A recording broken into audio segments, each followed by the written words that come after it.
महाभारत का एक प्रेरक प्रसंग। ध्यान योग से बढ़कर दूसरा कोई उत्तम सुख का साधन नहीं।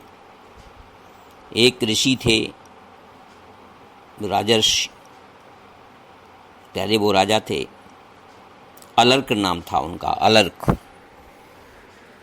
अलर्क नाम से प्रसिद्ध एक राजर्षि थे जो बड़े तपस्वी, धर्मज्ञ, सत्यवादी, महात्मा और दृढ़ प्रतिज्ञ थे।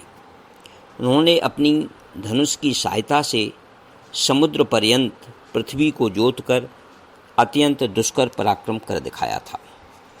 इसके पश्चात उनका मन सूक्ष्म तत्व की खोज में लगा। अब वे बड़े बड़े कर्मों का आरंभ त्याग कर एक वृक्ष के नीचे जा बैठे और सूक्ष्म तत्व की खोज के लिए इस प्रकार चिंता करने लगी। मतलब वो सूक्ष्म तत्व का अन्वेषण करने के लिए वृक्ष के नीचे बैठ गए।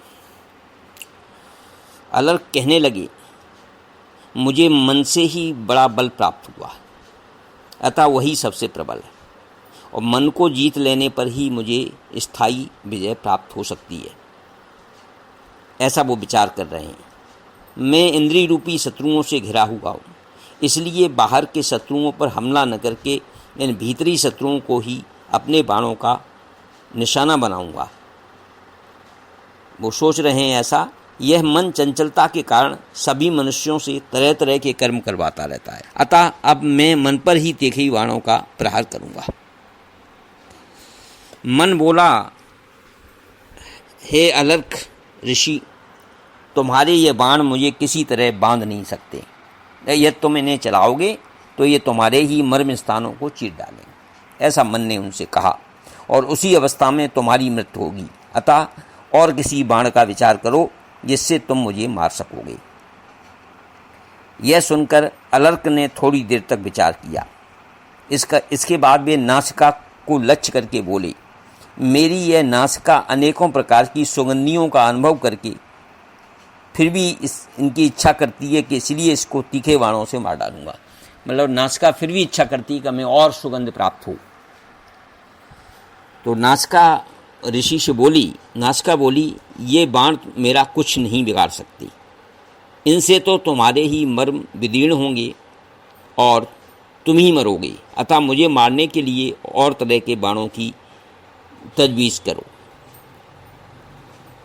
अब अलर्क ऋषि कुछ देर विचार करने के पश्चात जिह्वा को लक्ष्य करके कहने लगे, यह जीव स्वादिष्ट रसों का उपभोग करके फिर उन्हें ही पाना चाहती है, इसलिए अब इसी के ऊपर अपने तीखे सहायकों का प्रहार करूंगा। ऐसा उन्होंने जिह्वा से कहा। अपनी जिह्वा से जिह्वा बोली, अलर्क, ये बाण मुझे नहीं छेद सकते। ये तो तुम्हारे ही मर्म स्थानों को बींध कर तुम्हें ही मौत के घाट उतार देंगे। अतः दूसरे प्रकार के बाणों का प्रबंध सोचो जिनकी सहायता से तुम मुझे भी मार सकोगे। यह सुनकर अलर्क कुछ देर तक रहे, फिर त्वचा पर कुपित होकर के बोले, यह जो स्किन है, मतलब ये त्वचा नाना प्रकार के स्पर्शों का अनुभव करके फिर उन्हीं की अभिलाषा किया करती है, अतः नाना प्रकार के बाणों से मारकर इसे विदीर्ण कर डालूंगा। वो त्वचा से बोले ये सब। और त्वचा बोली, अलर्क, ये बाण मुझे अपना निशाना नहीं बना सकते। ये तो तुम्हारा ही मर्म विदीर्ण करेंगे और मर्म विदीर्ण होने पर तुम ही मौत के मुख में पड़ोगे। मुझे मारने के लिए तो दूसरी तरह के बाणों की व्यवस्था सोचो। त्वचा की बात सुनकर अलर्क ने थोड़ी देर तक विचार किया, फिर नेत्र को सुनाते हुए कहा। अब वो नेत्र से बोले, ये आँख भी अनेकों बार सुंदर सुंदर रूपों का दर्शन करके पुनः उन्हीं को देखना चाहती है, अतः मैं इसे अपने तीखे तीरों का निशाना बनाऊंगा। ऐसा उन्होंने नेत्रों से कहा, अपने नेत्रों से। आंखें बोली, अलर्क, यह बाण मुझे नहीं छेद सकते। ये तो तुम्हारे ही मर्म स्थानों को बींध डालेंगे और मर्म विदीर्ण हो जाने पर तुम्हें ही जीवन से हाथ धोना पड़ेगा। अतः दूसरे प्रकार के सहायकों का प्रबंध सोचो जिनकी सहायता से तुम मुझे मार सकोगे। तब अलर्क पुनः सोचने लगे कि क्या करें।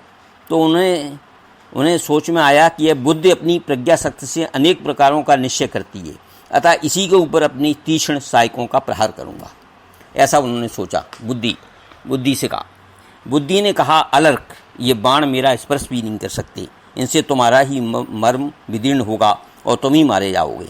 जिनकी सहायता से मुझे मार सकोगे वे बाण तो कोई और ही हैं, उसके विषय में विचार करो। तदंतर अलर्क ने उसी पेड़ के नीचे बैठकर घोर तपस्या की। जब वो इतने इंद्रियों से बात कर चुके तो उन्होंने उस पेड़ के नीचे बैठ गए और घोर तपस्या की, किंतु उनसे मन बुद्ध सहित इंद्रियों को मारने योग्य किसी उत्तम बाण का पता न लगा सका, तपस्या करने के बाद भी। तब वे एकाग्रचित्त होकर विचार करने लगे। बहुत दिनों तक निरंतर सोचने विचारने के बाद उन्हें योग से बढ़कर दूसरा कोई कल्याणकारी साधन प्रतीत नहीं हुआ। मतलब इतना तपस्या करने के बाद उनको ये समझ में आया कि योग ही सबसे बढ़कर है। अतः वे मन को एकाग्र करके स्थिर आसन से बैठ गए और ध्यान योग का साधन करने लगे, मेडिटेशन करने लगे। ध्यान योग रूप इस एक ही बाण से मारकर उन्होंने समस्त इंद्रियों को सहसा परास्त कर दिया। वे ध्यान योग के द्वारा आत्मा में प्रवेश करके परासिद्ध यानी मोक्ष को प्राप्त हो गए। इस प्रकार सफलता से राजर्षि अलर्क को बहुत बड़ा आश्चर्य हुआ।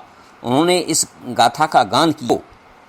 बड़े कष्ट की बात है, अब तक मैं बाहरी कामों में ही लगा रहा और भोगों की तृष्णा से आबद्ध होकर राज्य की ही उपासना करता रहा। ऐसा वो विचार कर रहे मन में। और उन्होंने कहा, ध्यान योग से बढ़कर दूसरा कोई उत्तम सुख का साधन नहीं है। यह बात तो मुझे बहुत पहले मालूम हो जानी चाहिए थी। ये महाभारत का प्रेरक प्रसंग है और इससे हमें ये ज्ञात होता है कि ध्यान योग से बढ़कर दूसरा कोई उत्तम सुख का साधन नहीं। इति श्री